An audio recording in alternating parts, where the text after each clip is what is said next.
My name is Marcy Marie, and I stole almost $400,000 from the dirty company that I worked for.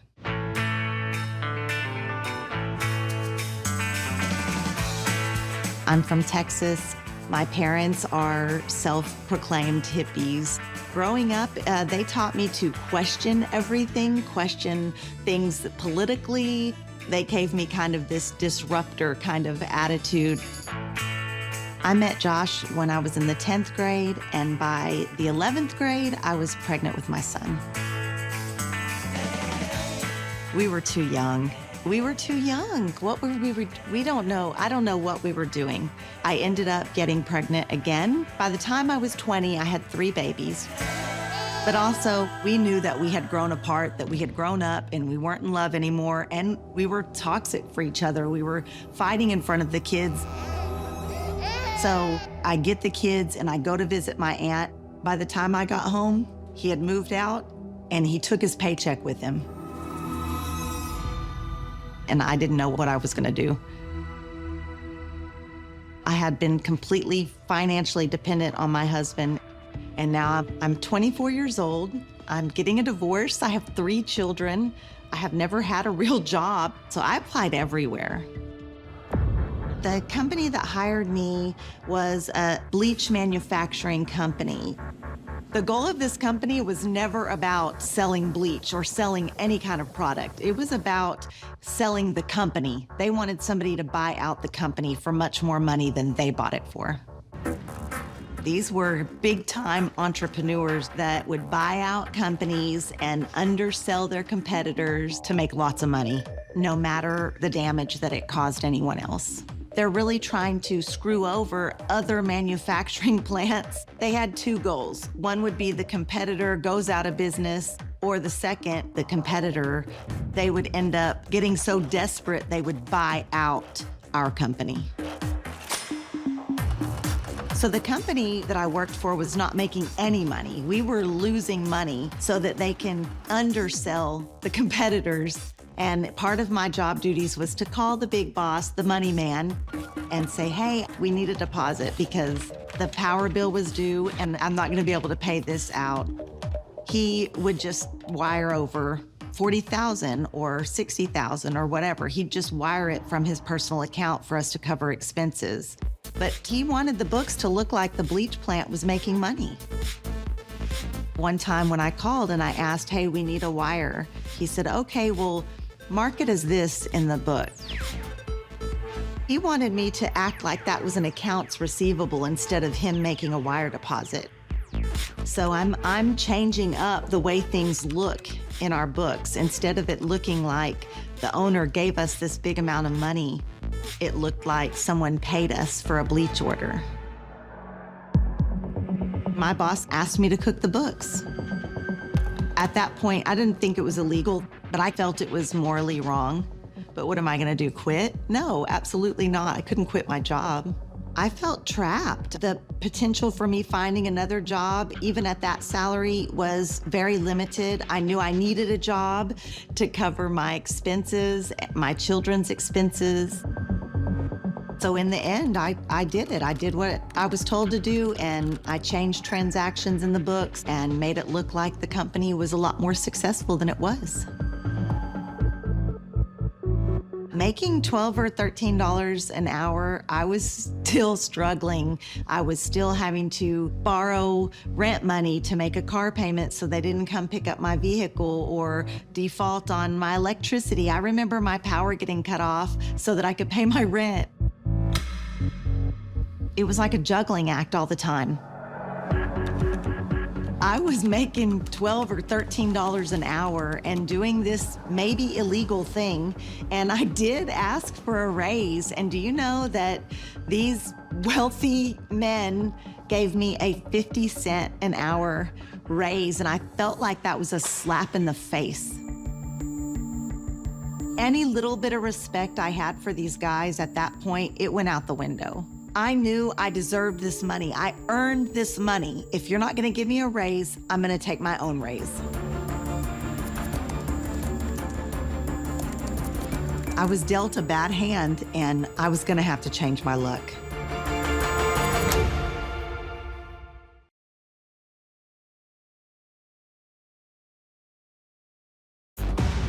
The first time that I actually took money, I was broke.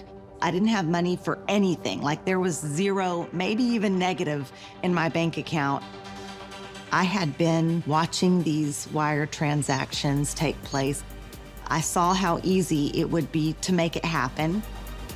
And I thought, if I just had a couple $100s to get me through the week, and I remember thinking, I could just do it right here. And I did it. It was as simple as clicking a button and stealing some of their dirty money. I didn't want it just like wired into my account. I felt like I would get caught easily doing that. The majority of our transactions are to and from businesses, so my mind immediately went to a business account. All you need to do to set up a business account is to have a tax ID number.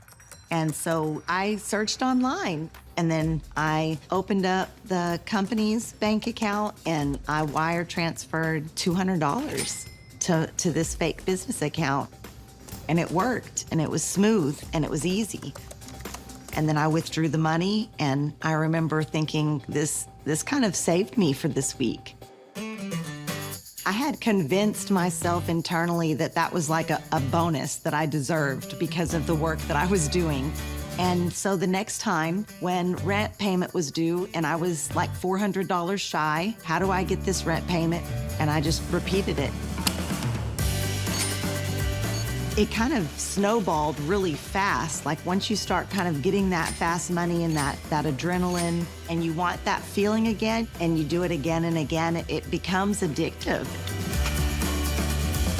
I've been working for that company for a little over a year, and I meet this man, and we fall in love.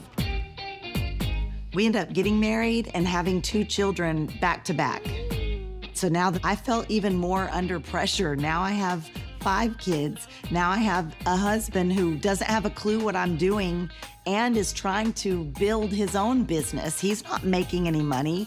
I'm completely responsible for all the finances. There was absolutely no way I could have just stopped taking money.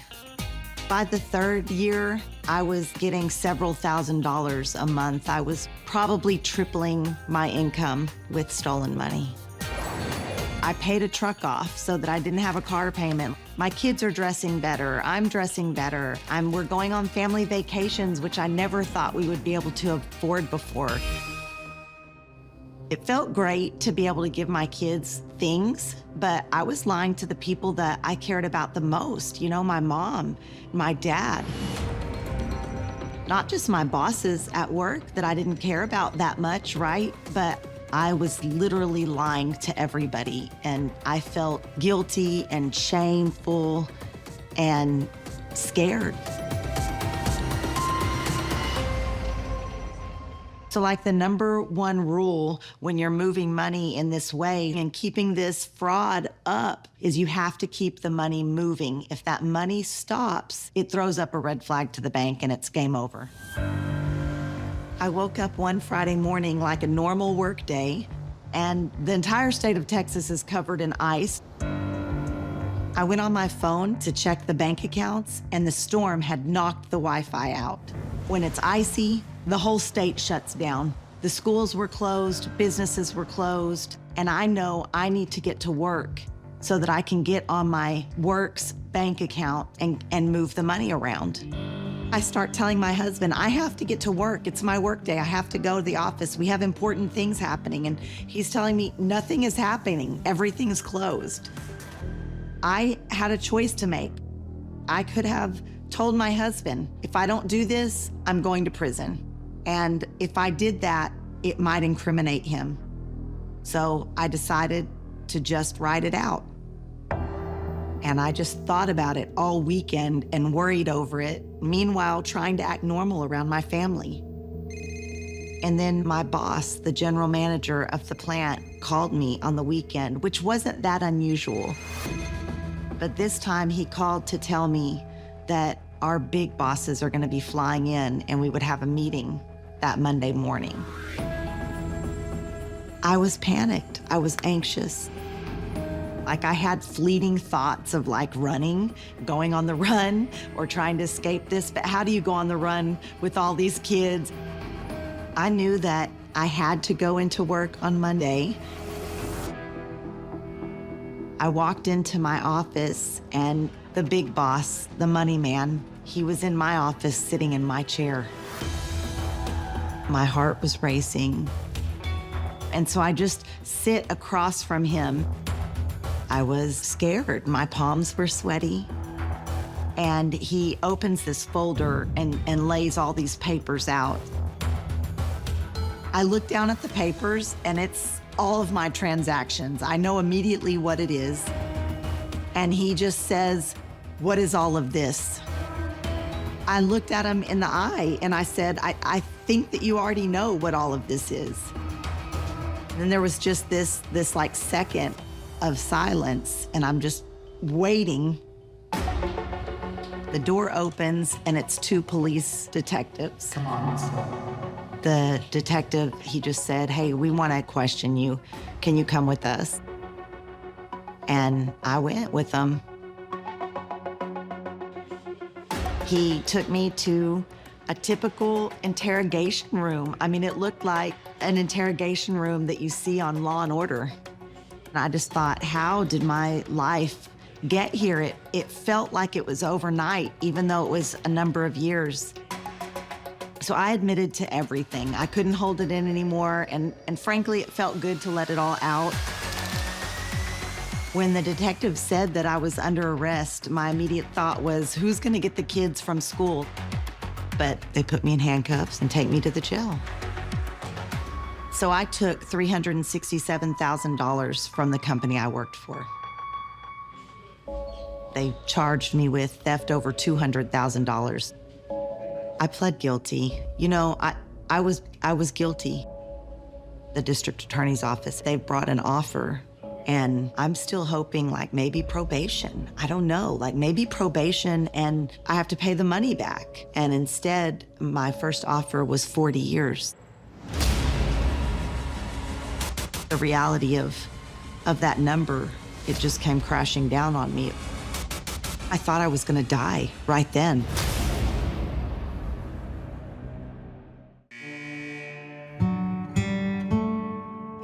I went back to county jail. Yeah, I walked back into the county jail. You know, you try to stay tough and you try not to look weak, and especially like in front of, you don't want to look weak in front of authority. You don't want to look weak in front of corrections officers or other people that are incarcerated. So I'm just trying to be strong, and it just hits me. And I think I'm dying because I had never had a panic attack before. That was the first time in my life I had ever had a panic attack. And I remember dropping to my knees. I thought my heart was giving out. I couldn't breathe. And everybody was looking at me and they rushed me into medical, and I was hyperventilating. You know, I didn't know. She puts a brown bag over me and just has me calm down and has me lay there for a minute. And, you know, there's the reality of that number. It just came crashing down on me.